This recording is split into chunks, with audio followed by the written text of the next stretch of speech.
La flambée des prix frappe de plein fouet la province du Ouaddaï et ses environs où l'afflux massif des réfugiés est pointé du doigt comme la principale cause de cette hausse. À Doba, la capitale pétrolière, les appareils électriques sont à l'arrêt depuis une semaine. La province est plongée dans le noir, privée d'électricité.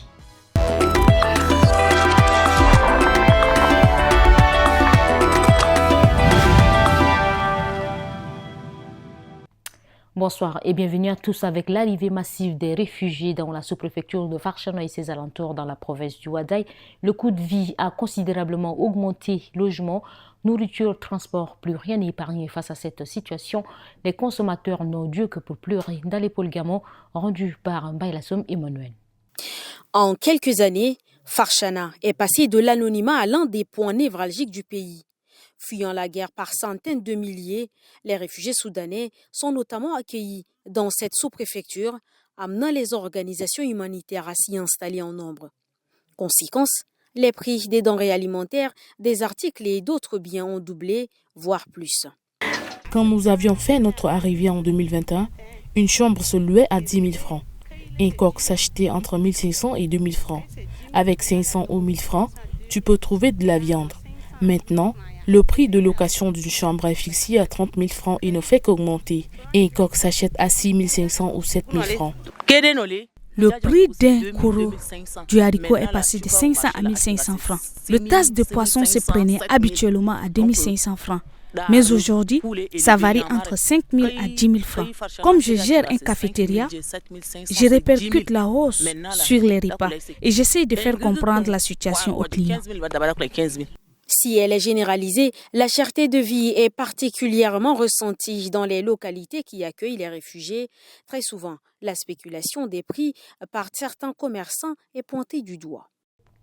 Un atelier d'appui aux comités provinciaux d'action pour l'élaboration du programme annuel d'investissement 2025 est lancé ce lundi par le ministre des Finances en collaboration avec le ministère de l'Administration du Territoire. Cet événement s'est déroulé dans la salle du gouvernorat du Ouaddaï sous la présidence de Ismaël Yamadou Djourbo, délégué général du gouvernement auprès de la province du Ouaddaï.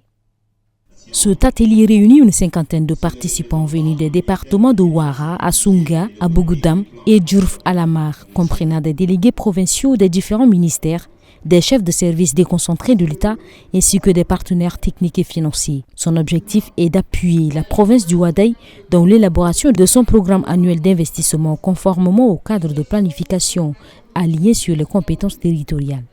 Dans son discours d'ouverture, le représentant du ministère des Finances et du Budget, Abderrahmane Diar Nassour, a souligné que cet atelier constitue une opportunité pour une meilleure planification des actions et priorités réalisables dans la province du Ouaddaï. De son côté, le chef de bureau de l'UNICEF à Abéché, Adama Ouedraogo, a exprimé le soutien constant de l'UNICEF aux efforts du gouvernement pour la mise en œuvre de son plan national de développement. Il a rappelé que grâce à la coopération entre les différentes parties, des avancées significatives ont été réalisées dans plusieurs domaines cruciaux pour la promotion et la protection des droits des enfants et des populations vulnérables au Tchad. Lancé par Ismaël Yamouda Djourbo, cet atelier vise principalement à renforcer les capacités des membres des CPA et des comités de développement annuels en matière de mise en œuvre du plan de développement provincial à travers une planification et une budgétisation sensible aux droits des enfants ainsi qu'un suivi et évaluation rigoureux des actions de développement local. Cet atelier qui se déroulera sur 3 jours est financé par l'UNICEF, témoignant ainsi de l'engagement de l'organisation dans le soutien aux initiatives de développement local et de renforcement des capacités administratives.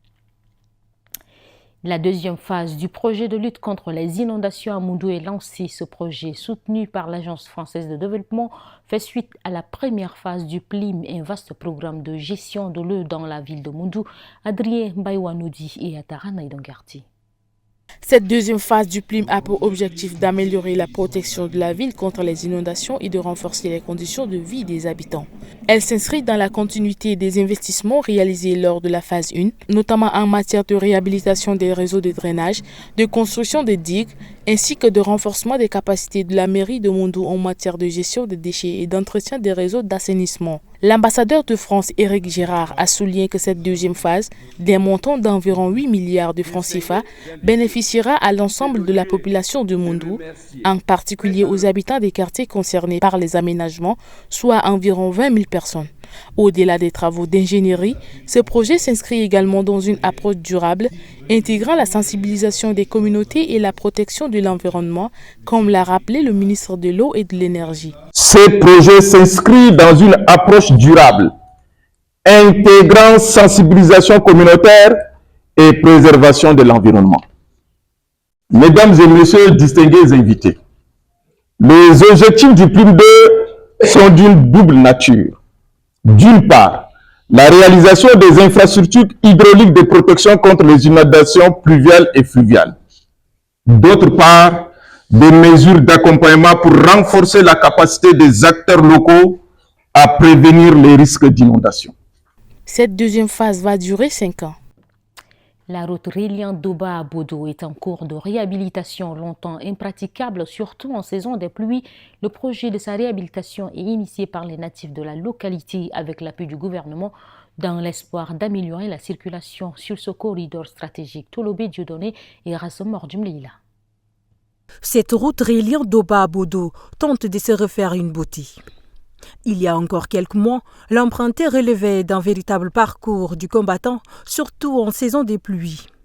Pour parcourir 53 km, il fallait compter entre 3 et 4 heures du temps.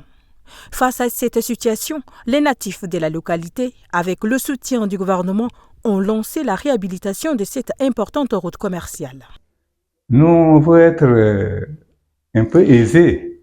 Donc, si la route n'est pas bonne, c'est dangereux pour la population et les usagers même ont trop de problèmes pour arriver à Doba, bien pour arriver quitter Doba à Bodo, ils ont trop de problèmes. Donc nous, ce qui nous plaît, c'est d'aménager cette route-là pour qu'on ait un peu de tranquillité. Les travaux ont commencé le 26 janvier. Il ne reste plus que 4 km pour achever le tronçon Béti-Bodo avant d'entamer la portion Doba-Béti. Entre-temps, depuis 2 semaines dans cette même ville, Doba, chef-lieu de la province productrice de l'or noir, est plongée dans une obscurité totale. Cette coupure d'électricité plongée perturbe profondément le quotidien des habitants. Pour mieux comprendre la situation, notre correspondant à Doba a sillonné ce 19 mars 2025 plusieurs secteurs d'activité publique et privée de la ville, Tolobé Dieudonné et Abiba Nguini. Dans les services publics, les entreprises privées et les ONG de Doba, l'absence d'électricité dure depuis près de 3 semaines. Cette situation complique le quotidien de la population de Doba. Le manque d'électricité a également un impact économique direct. Le prix d'une batte de glace est passé de 500 à 2000 francs CFA, rendant la vie encore plus difficile pour la population locale. Et du moment où il y a manque d'électricité, on est obligé de démarrer le groupe tous les jours. Et ça fait que ça joue tellement sur la manière que le groupe doit fonctionner, tout ça. Donc j'en appelle toujours à nos autorités. De grâce, on a assez souffert.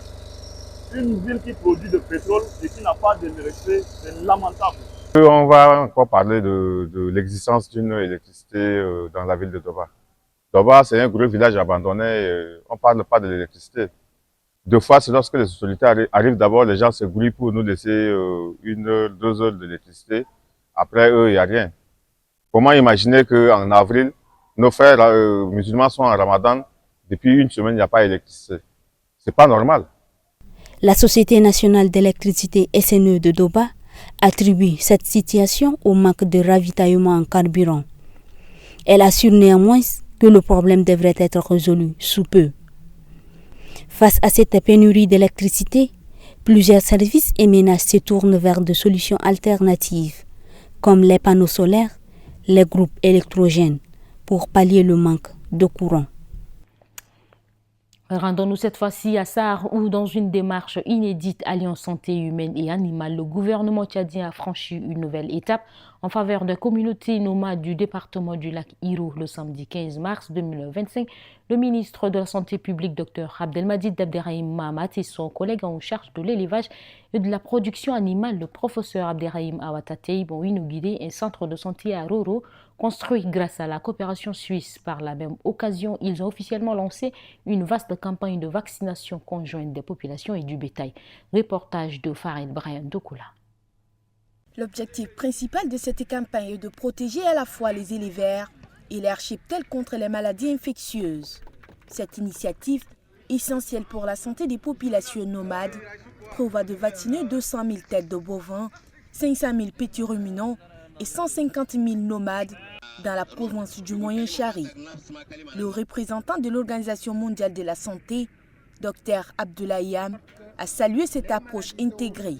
Il a souligné que cette initiative s'inscrit parfaitement dans la stratégie mondiale et une seule santé qui reconnaît l'interdépendance entre la santé humaine, animale et environnementale. Le ministre de l'élevage a exhorté les éleveurs nomades à faire vacciner aussi bien leur bétail que leurs enfants. Les nomades sont comme toutes les autres populations. Mais quand même, ils ont des exceptions parce qu'ils sont mobiles. Donc, on va adapter tous les besoins, on va les adapter à leur mobilité et puis ça peut marcher. Donc, on va travailler beaucoup sur ça et Inch'Allah, ça va marcher. Mais ça, on note que c'est une bonne activité. Maintenant, peut-être qu'on va essayer de faire autre chose. Son collègue de la santé publique, Dr Abdelmadid Abderrahim Mahamat, a rappelé que ces communautés sont particulièrement vulnérables aux maladies transmissibles et qu'il est essentiel d'adopter une approche préventive. Grâce à cette stratégie, les autorités espèrent réduire la prévalence des maladies et assurer la sécurité alimentaire et sanitaire des éleveurs et leurs cheptels et de la population de la sous-préfecture de Roro. Mesdames et messieurs, c'est tout pour cette édition. Merci de l'avoir suivi. Restez toujours sur Tchad Info TV pour plus d'informations.